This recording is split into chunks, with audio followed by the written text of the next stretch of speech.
Hey everybody, I'm John Granado. That's Josh Jordan. You can hear us on ESPN 97.5 and 92.5. You can also see Josh's work at sportsmaphouston.com. Hit subscribe if you haven't yet so you get all of our content here at SportsMap HOU. The Astros off to their usual bumpy start. This is just how they do it, 6-7 after 13 games. A lot of people are thinking, well, it's because of the injuries. Look at it. You don't have Altuve, you don't have Brantley, you don't have McCullers, so that's why you're off to a bumpy start. But is Corey Julks making up for Brantley right now?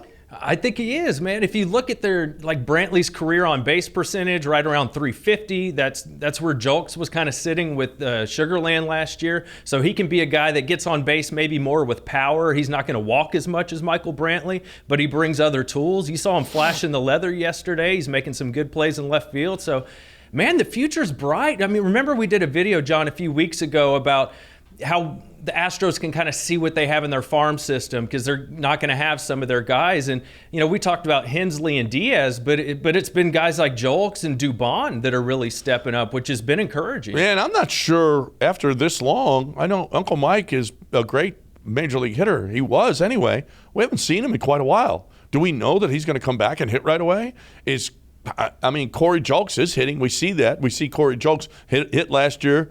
And stepping up, I really, really, really, really like when a guy, especially a local guy like Corey Julks is, University of Houston and all of that, steps up in a big situation and takes advantage of that and shows that, no, it's not too big. The stage isn't too big for him. That's pretty cool. And listen, Mauricio Dubon has been maybe the biggest surprise in Major League Baseball so far this year.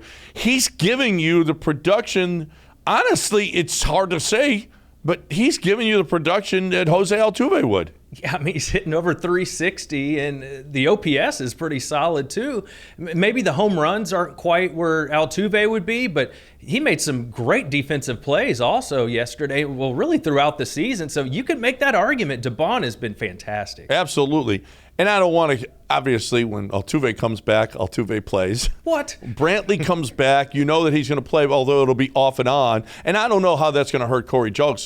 He's getting at-bats now every day. He's in a lineup a bunch now, and so he's getting into a rhythm. So you don't know how that's going to affect a guy if he doesn't get the at-bats.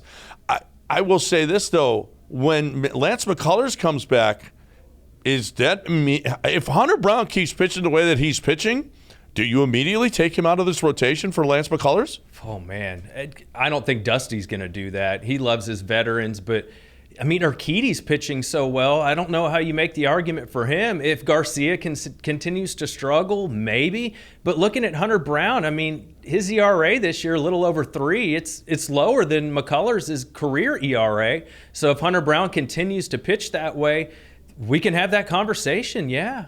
Boy, the conversation is this organization. It doesn't matter who it is. Correa leaves, that's fine. We're okay. Cole leaves, we're fine. That's okay. We got it covered. Springer, you still see Springer fans going, "Oh, George homered yesterday. I guess he's not good enough." But Chas McCormick leading off right now is giving you a Springer production, if not more, than Springer would give you.